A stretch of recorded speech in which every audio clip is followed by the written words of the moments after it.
이 시편 51편은 너무나도 유명한 시편입니다. 아마 시편 51편을 모르는 자는 아마 없을 겁니다. 시편 51편은 복음성가도 여러 편이 나와 있을 정도입니다. 제목에 다윗의 시 인도자를 따라 부르는 노래라고 되어 있고, 그 다음에 다윗이 밧세바를 동침한 후 선지자 나단이 그에게 왔을 때라고 되어 있어서 이것이 대표적으로 밧세바 사건과 관련된 이름을 시사해 주고 있고, 또 그것이 이 왕인 다윗이 하나님 앞에 자기가 죄를 고백하는 시로서 참회 시에 가장 첫 번째 손에 꼽히는 그런 시이기 때문입니다. 죄의 문제에 대해서 자신 있는 사람이 어디 있겠습니까? 저도 마찬가지입니다. 가장 자신 없는 게 바로 이 죄의 문제 아니겠습니까? 그래서 우리가 주님을 믿는 이유이기도 하고, 그리고 우리가 심판날을 두려워하면서도 기다리는 이유이기도 합니다. 오직 예수 그리스도만이 이 죄의 문제를 해결하실 수 있는 열쇠이기 때문에 우리가 베드로처럼 천국문의 열쇠를 받게 된 이유가 예수를 그리스도라고 고백한 그 고백 위에 우리도 믿음으로 우리의 죄가 있음에도 불구하고 우리가 예수 그리스도를 주로 고백하기 때문입니다. 제가 전에 이 시편 51편을 설교를 하려다가 사실은 못하고 시편 38편을 제가 한 적이 있었습니다. 그리고 나서 나중에 다시 설교를 하겠습니다 라고 했는데 그것이 바로 오늘이 되었습니다. 이 시편 51편은 많이 아는 만큼 또한 잘 모르는 시편이 51편입니다. 제가 전에 일곱 참회 시라고 말씀드린 적이 있습니다. 회개시의 대표적인 것 7개, 아마 여러분의 성경책에 아마 메모가 돼 있을 줄 압니다.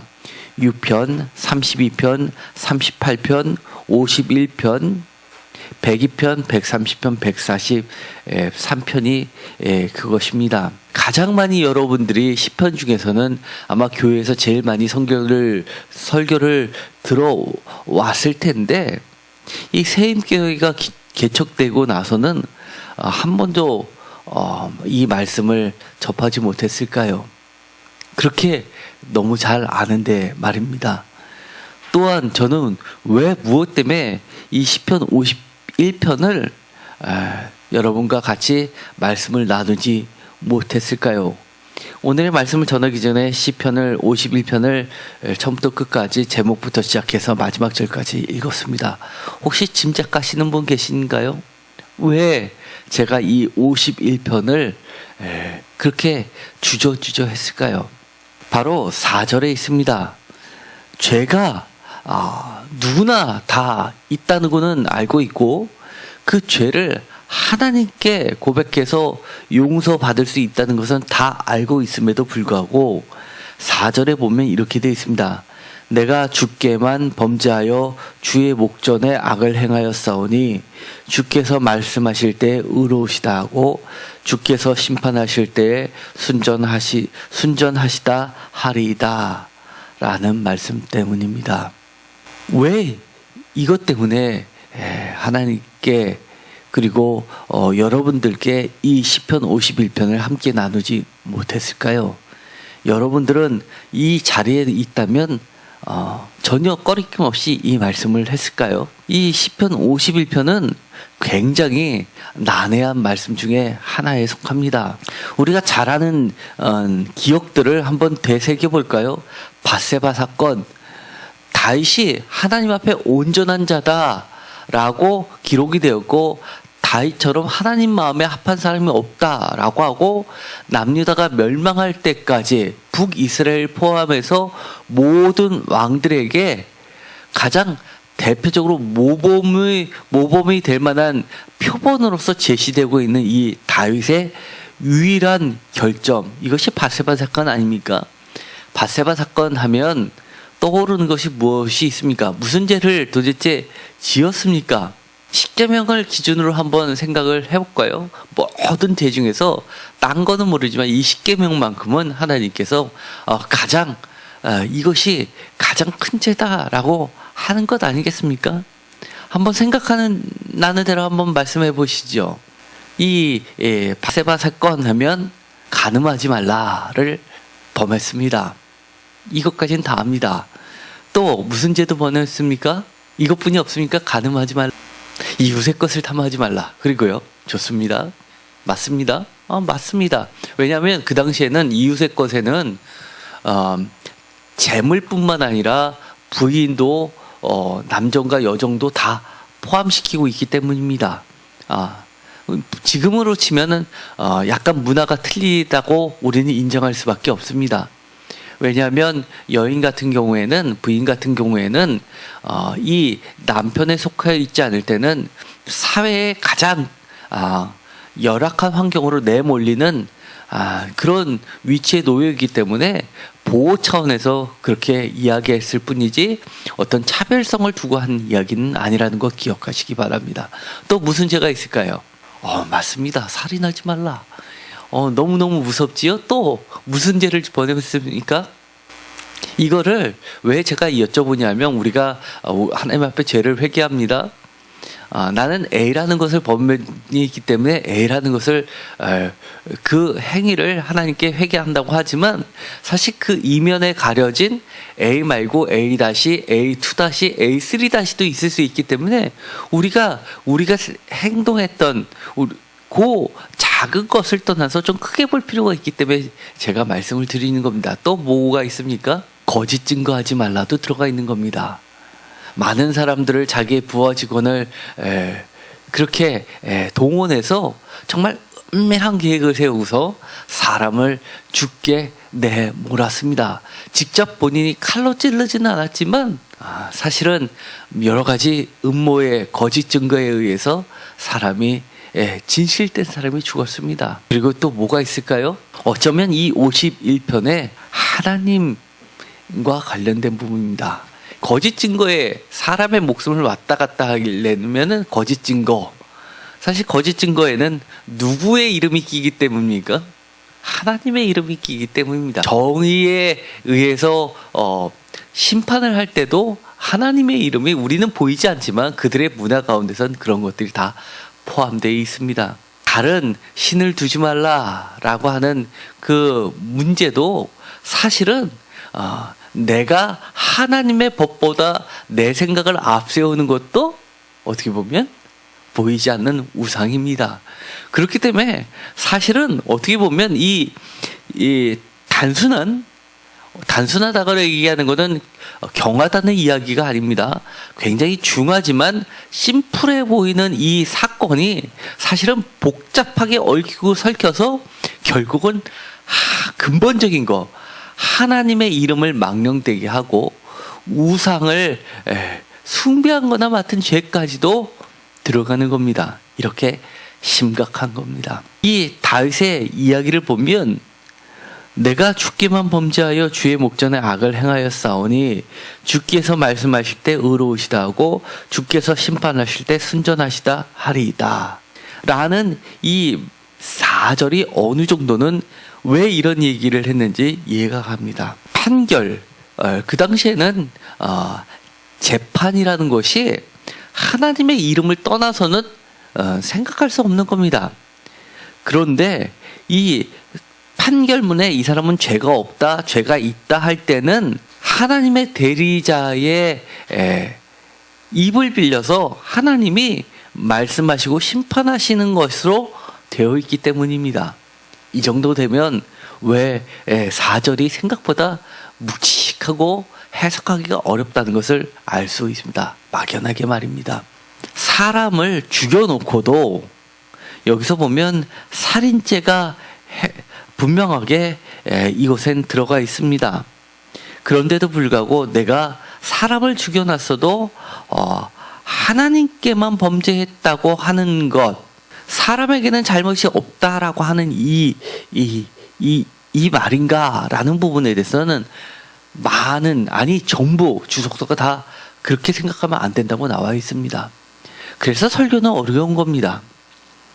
설교는 내 생각대로 가볍게 전달하는 게 아닙니다. 하나님의 뜻이 결코 경할 수 없기 때문입니다. 우리는 사실 말씀을 전하는 자는 정말 목숨을 걸고 전해야 되는 겁니다.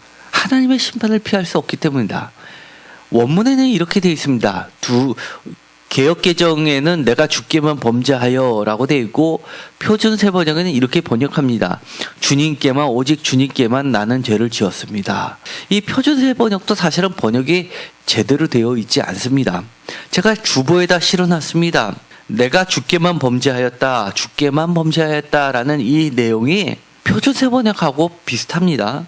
그런데 공동 번역만큼은 제대로 번역을 했습니다. 당신께, 오로지 당신께만 죄를 얻은 몸이라고 되어 있는데, 원문에는 어떻게 되어 있냐면 당신께, 당신께만 이렇게 되어 있습니다. 당신이라는 건 하나님을 이야기합니다. 킹제임스 버전이라든지 또 다른 영어 성경도 분리를 해놨습니다. against, the only 이렇게 되어 있습니다. 그것은 D는 고거로서 you, 2인칭을 이야기하니까 당신께, 당신께만 이렇게 둘로 구분을 시켜놔야 되는 겁니다.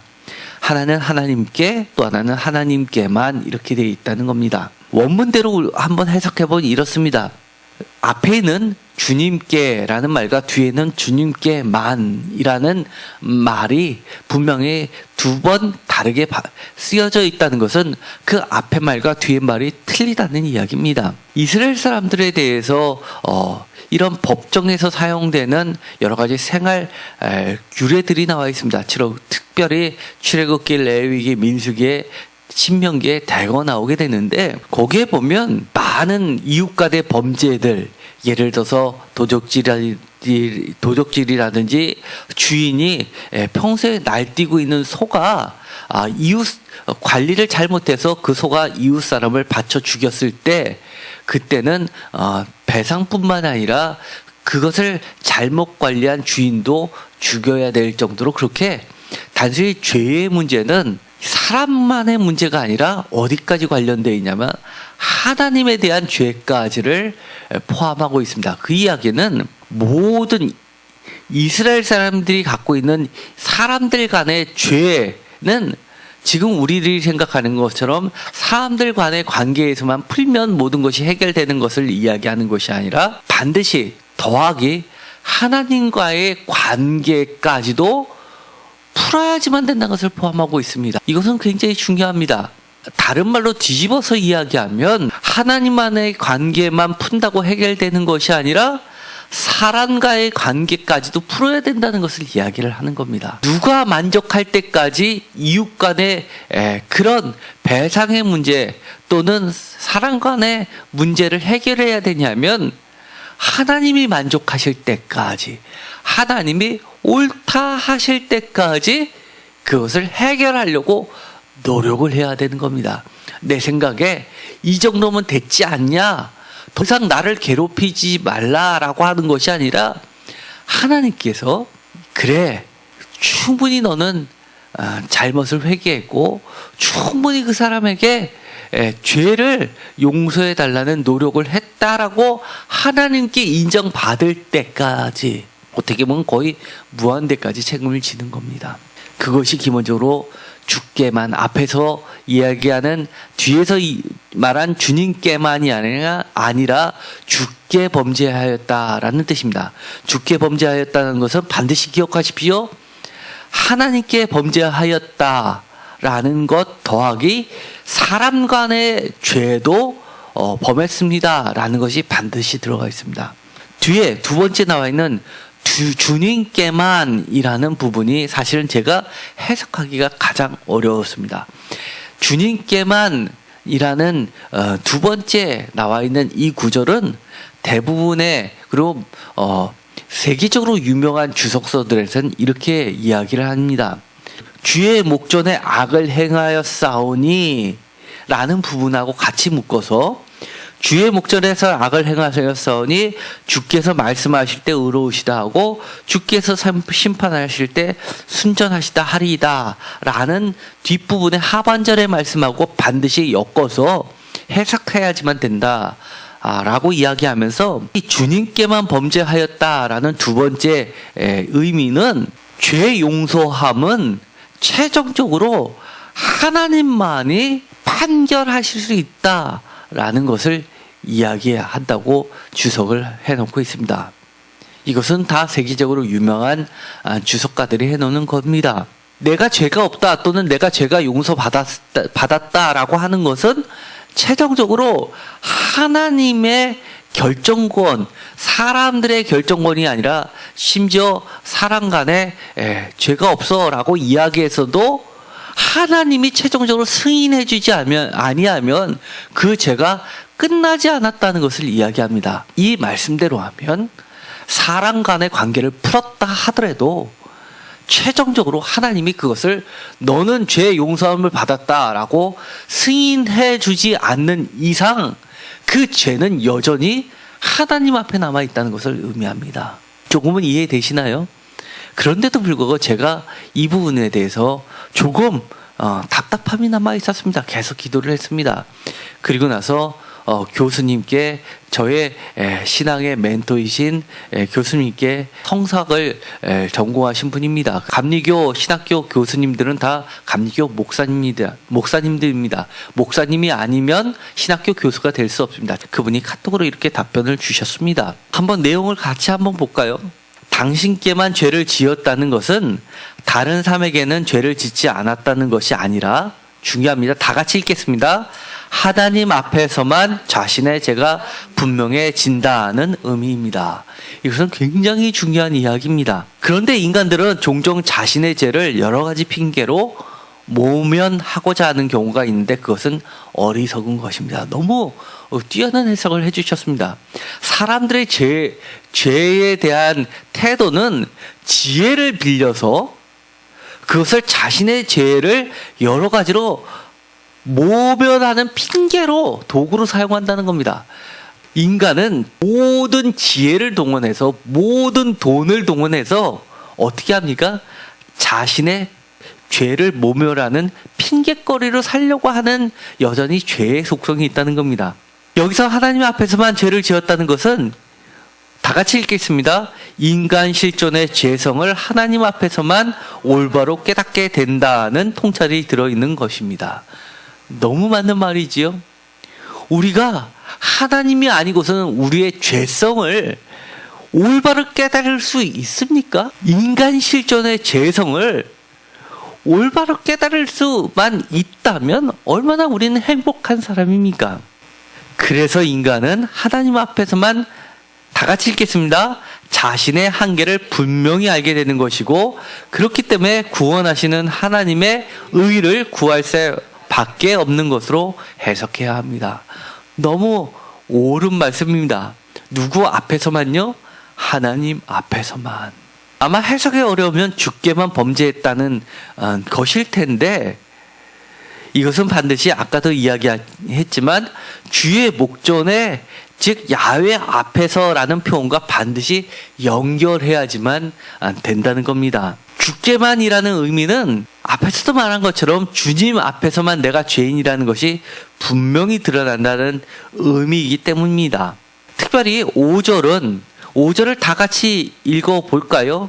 5절 내가 죄악 중에 출생하였으며 어머니가 죄 중에서 나를 잉태하였나이다.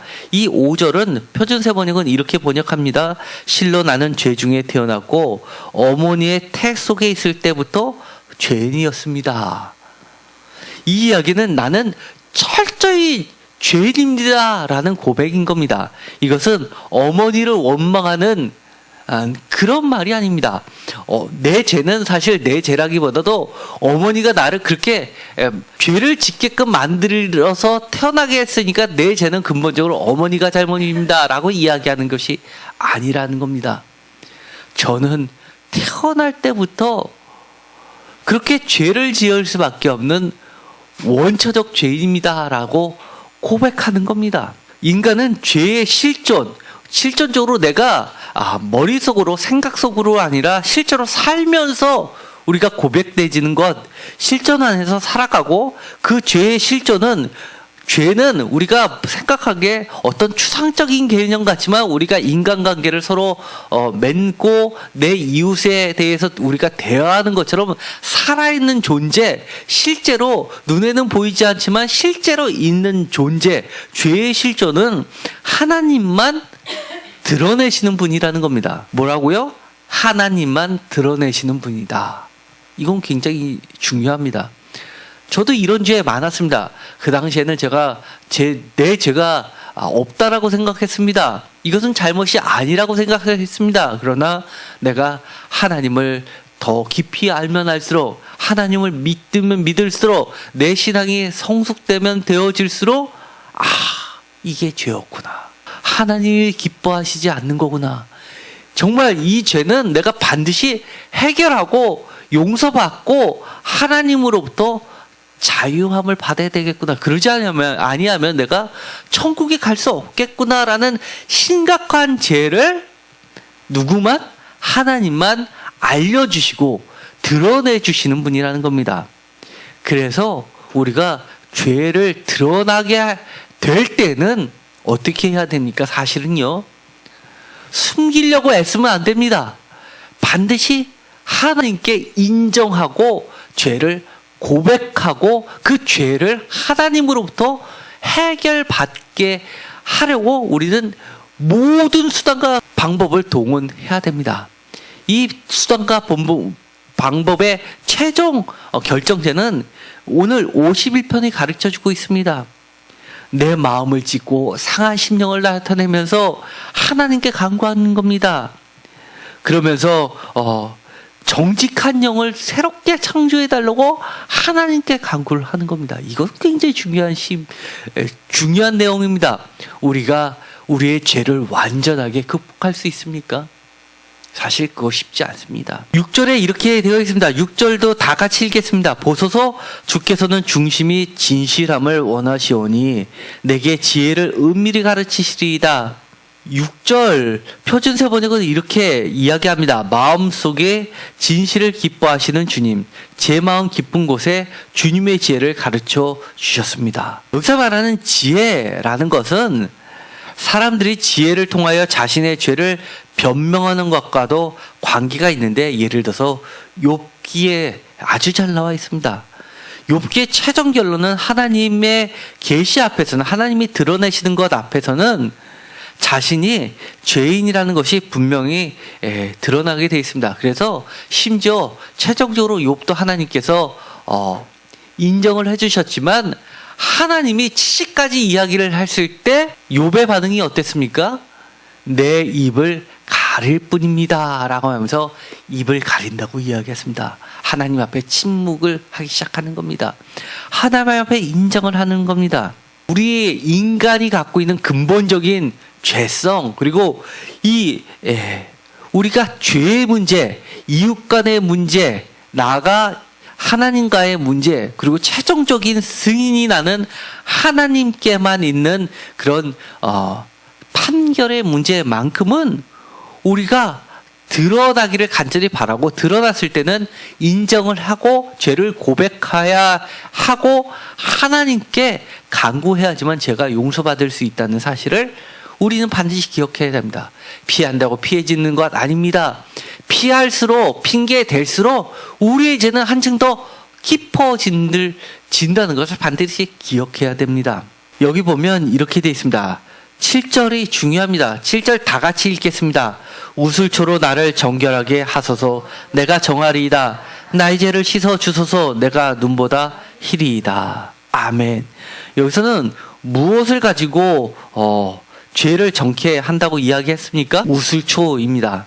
사실 이 우슬초로 나를 정케 해달라라는 이 구절 때문에 이 시편 51편은 유대인들은 어떤 정통을 갖고 있었냐 하면, 대속죄일 날 예배를 드릴 때 공식적으로 이 51편을 예배를 드렸었던 겁니다. 대속죄일이 뭔지 기억나십니까? 3대 절기는 여러 차례에서 알지요? 무교절, 유월절들은 무교절하고 묶여 있죠. 14일이 유월절, 그리고 15일이 무교절이죠. 그것도 첫 번째 아비벌, 그러니까 1월이라고 쳤을 때입니다. 그 다음에 또 뭐가 있죠? 두 번째는 초막절입니다. 우리가 추수감사절에 해당하는 겁니다. 이제 곧 추석이 다가오죠. 한국의 추석하고 비슷한 거라고 그랬습니다. 최대 명절이라고 했습니다. 그 다음에 또 뭐가 있죠? 예, 칠칠절 또는 맥추절이라고 했던 겁니다. 맥추절에 성령감림절도 우리가 잘 알고 있습니다. 그런데 그것 말고도 하나님이 명하신 절기가 있었습니다. 그것이 바로 가장 큰 명절인 이 초막절. 초막절이 7월로 치지만 출애굽 당시에는 이것이 7번째 달에 해당하지만 7월 이 초막절이 낀 때를 신년으로 봤던 때가 많이 있습니다. 예를 들어서 솔로몬이 성전을 헌당하면서 1월로 지켰던 것이 있습니다. 그렇기 때문에 이 1월 1일에 해당하는 것이 바로 우리가 나팔절이라고 하는 겁니다. 그것이 바로 7월 달에 있는 겁니다. 그리고 7월 1일이 나팔절이라고 하면 나팔을 불면서 새해를 알립니다. 마치 우리가 보신각에서 종을 치는 것과 같습니다. 그리고 7월 10일에 해당하는 것이 있습니다. 그러니까 우리나라로 치면 1월 10일이 되겠죠. 그것이 바로 대속죄일입니다. 날짜는 제가 그동안 설교를 많이 안 해서 한 적은 있지만 잘 기억은 없을 겁니다. 7월 10일에 해당하는 것이 이 대속죄일인데, 대속죄일을 하면 우리가 잘 알고 있는 것이 있습니다. 너무나 잘 알고 있습니다. 어떤 일이 일어납니까? 이거 아마 모르시는 분은 없을 겁니다. 대제사장이 1년에 한 번, 딱 한 번 지성소로 들어갈 수 있을 때 온 국민의 죄를 용서해달라고 하는 것이 바로 대속죄일입니다. 바로 그때 이 51편을 가지고 예배를 드렸던 겁니다. 그 정도로 이 51편은 중요한 겁니다. 그러면서 이 우슬초로 나를 정케 하소서라는 것이 있는데요. 이 화면을 잠깐 보시면 제가 출애굽기 12장에 되어 있습니다. 출애굽기 12장에 어린 양의 유월절 이야기가 나오는데 그때 하는 것이 있습니다.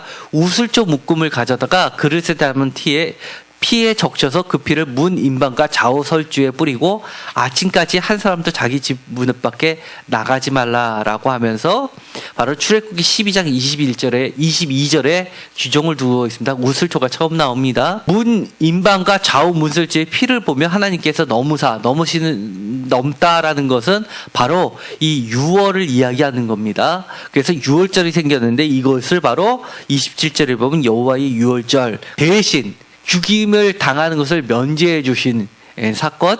이스라엘 백성들은 죽임을 당하지 않았지만 애굽 사람들의 장자는 다 죽었습니다. 그때 대속물로 바친 게 어린 양의 피였습니다. 우리가 이거 잘 알고 있죠? 그때 어린 양의 피를 바르는데, 부처럼 바르는데 사용한 것이 바로 우슬초입니다. 그렇기 때문에 이 대속죄일에는 이처럼 우슬초에다가 피를 묻혀가지고 뿌리는 행사를 했던 겁니다. 그래서 우리가 생각할 때 이 우슬초 하면 이스라엘 모든 백성들은 모를 수가 없는 겁니다. 이것은 우리의 죄를 정케해 주는 대표적인 상징물인 겁니다. 6월절에만 쓰인 것이 아니라 예를 들어서 재물 같은 데도 정결하게 하는 도구로 많이 쓰였습니다. 예를 들어서 민수기 19장에 보면 이 재물을 바칠 때도 쓰였고, 레위기 14장에 보면은 예를 들어서 백향면과 홍색식과 우슬초를 가지고 피를 묻혀가지고 정결하게 하는 예식들을 했습니다. 이 우슬초는 열왕기상 4장 33절에 보면 담에 나는 풀로서 표시가 되어 있는데 굉장히 흔히 볼 수 있는 식물이고, 또 그 주변에 털이 많아서 물기를 많이 잘 흡수하는 성질이 있어서 많이 묻혀서 털기에 좋은 도구로 사용됐던 겁니다. 그런데 우리가 대속죄일에 보면 우리가 잘 알고 있는 또 다른 것이 있습니다. 예를 들어서 시편에서 너무나 유명한 말씀이죠. 내 죄를 동이 서에서 먼 곳까지 멀게 해달라라는 부분이 있는 거 잘 아시죠? 그건 어디에 썼던 겁니까? 대속죄일 날 행사가, 커다란 행사가 있습니다. 바로 아사셀 염소라고 들어봤을 겁니다. 염소 2마리를 잡아서 한 마리는 제물로 바치고 한 마리는 이렇게 광야로 내보냅니다. 그래서 이 유대 지도를 보면 서쪽 맨 끝은 성전이 있고 동쪽으로 쭉 가면 광야가 있어서 광야, 유대 광야를 지나서 거기서 죽게 하는 것으로 나타내서 동이 서에서 먼 곳같이 우리의 죄를 멀리 떨어지게 해달라고 하는 그런 아사셀 행사를 하게 되는데, 바로 이게 모두 다 속죄, 죄의 정결 문제를 다루고 있는 겁니다. 그런데 이것이 신약에 나오면은, 신약에는 우리가 너무 유명한 것이 있습니다. 요한복음 19장 29절에 보면 예수님께서 십자가에 달려 돌아가실 때 목이 마르시니까 29절에 보면 거기 신포도주가 가득히 담긴 그릇이 있는지라 사람들이 신포도주를 적신 해면을 우슬초에 메어 예수의 입에 대면서 갈증을 해소시키는 장면이 나옵니다. 그렇다는 이 이야기는 이 예수 그리스도의 피가 어린 양의 피로서 그리고 우슬초로 씻기듯이 십자가로 모든 죄를 사하듯이 하나님과의 진정한 그리고 이익과의 진정한 화해가 이루어지듯이 그렇게 완성되는 것을 나타냅니다. 그래서 히브리서 9장 19절에 보면 모세가 율법의 모든 계명을 온 백성에게 말한 후에 송아지와 염소의 피와 물과 붉은 양띠가 우슬초를 취하여 그 두루마리와 온 백성에게 뿌리는데, 그렇지만 지금에 와서는 어떻게 됐다는 겁니까? 히브리서에 이야기하면 바로 그런 정결 의식이 대제사장의 해마다 이렇게 치르는데 대속죄일을 이야기하죠. 그런데 26절에 보면 단번에 제물로 드려 죄를 없이 하지 못하게 하지만 과거의 것은 그렇지만 예수 그리스도에 의해서 단 한 번에 많은 사람의 죄를 단번에 드리는 것으로 완성되었다라고 하는 것이 바로 히브리서 기자의 이야기인 겁니다.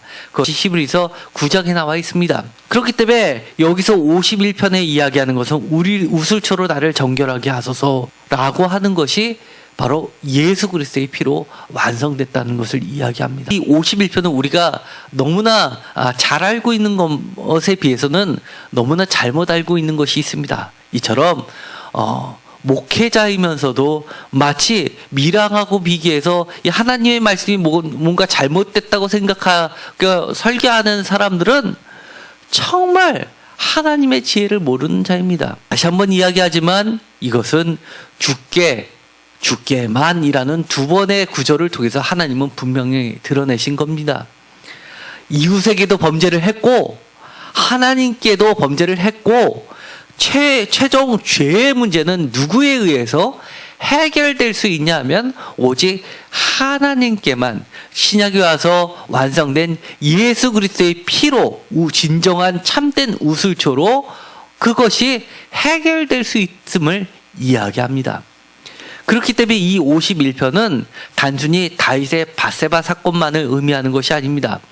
특별히 많은 주석가들이, 학자들이 이 51편은 다윗의 시라기보다도 이 제목은 최초의 주석이다라고 했듯이 그렇게 상징적으로 드러낸다라고 이야기합니다. 대표적으로 18절과 19절에 이렇게 되어 있기 때문입니다.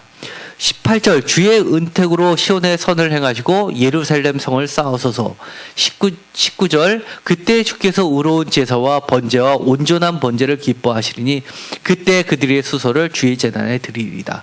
이 18절과 19절을 보면 이미 예루살렘 성전이 무너져 있다는 것을 알 수 있습니다. 그렇기 때문에 사실 이 51편은 언제 완성이 되었냐 하면 포로기 이후에, 그리고 성전이 재건되기 바로 직전에 완성되었음을 의미합니다. 그래서 의로운 제사, 온전한 번제는 사실은 참되게 완성된 것은 이 예수 그리스도에 의해서 완성됐다는 것을 의미합니다. 제가 나머지들은 너무나 할 얘기가 많아서 이것은 다음 주에 한 번 더 하도록 하겠습니다. 특별히 이 뒤에 보면 이 죄악을 문제를 씻고 나아가서 바로 서는 데까지는 이 얼마나 하나님의 영이 중요한지를, 정직한 마음, 새롭게 되는 영, 깨끗한 마음, 자원하는 심령 같은 것들이 얼마나 반드시 필요하다는 것을 나타내고 있는데, 그것은 시간상 다음 주에 하겠습니다. 이제 가장 큰 명절이 다가옵니다. 그럼에도 불구하고 우리에게 하나님께서 순서대로 우리가 왔다 갔다 하지 않고 순서대로 했는데 51편을 줄 이야기는, 유대인의 절기 중에서 가장 큰 명절 초막절이 있기 전에 이 대속죄를 통해서 우리의 죄의 문제를 하나님께 낱낱이 고백하고 죄 용서를 받아서 진정한 기쁨의 잔치를 해라라는 뜻 아니겠습니까? 이번 주에 다시 한번 51편을 여러 차례 읽으시면서 진정한 기쁨을 맞이할 수 있도록, 죄 용서의 기쁨을 맞이할 수 있도록 지금은 우리의 가슴을 찢고 하나님 앞에 정말 하나님의 지혜로 은밀한 죄를 드러나게 해주십시오라고 간절히 기도하고, 그 드러났을 때는 죄를 하나님 앞에 다윗처럼 인정하시기 바랍니다. 죄가 드러났을 때 숨기려고 하지 마십시오. 세상의 지혜처럼 핑계거리로 삼지 마십시오. 그때는 상황이 그랬으니까 그럴 수밖에 없었지 않냐라고 자신을 위로하지 마십시오. 그것이 지옥으로 가는 발걸음이라는 사실을 기억하시고, 죄가 드러났을 땐 비록 사람과의 관계가 해결됐다 하더라도 하나님과의 관계를 회복시키려고 진정한 회개가 이루어지기를 간절히 소망하고 축원드립니다. 기도하겠습니다. 하나님 감사합니다. 오늘 다윗이 정말 부끄러운 자신의 죄가 드러났을 때 하나님 앞에 핑계거리를 삼고 또 도망가지 않고 하나님 앞에 인정하고 회개했던 것처럼, 그래서 진정한 기쁨을 맛봤던 것처럼 우리들도 우리의 죄가 드러나도록 하나님께서 지혜로 가르쳐 주십시오. 죄를 낱낱이 하나님 앞에 고하고 이 죄를 하나님 앞에 용서받게 하시고, 진정한 천국 잔치, 풍성한 초막절을 지킬 수 있도록, 하늘나라의 잔치를 맛볼 수 있도록 우리를 이끌어 주시옵소서. 예수 그리스도의 이름으로 기도드렸습니다. 아멘.